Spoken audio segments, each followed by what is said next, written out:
কোটা সংস্কার আন্দোলনে সহিংসতায় প্রতিটি হত্যাকাণ্ডের বিচার বিভাগীয় তদন্ত ও বিচার হবে বলে জানিয়েছেন আওয়ামী লীগ সাধারণ সম্পাদক ওবায়দুল কাদের।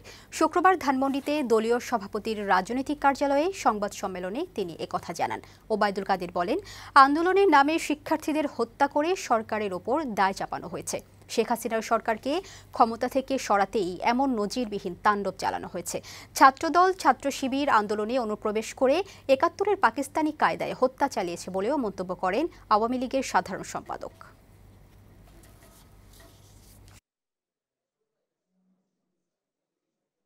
আমরা কোনো অনাকাঙ্ক্ষিত মৃত্যু সমর্থন করি না।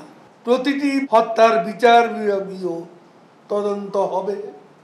যারা সহিংসতা অংশ নিয়েছে তাদের বিরুদ্ধে আইনি ব্যবস্থা নেওয়া হবে।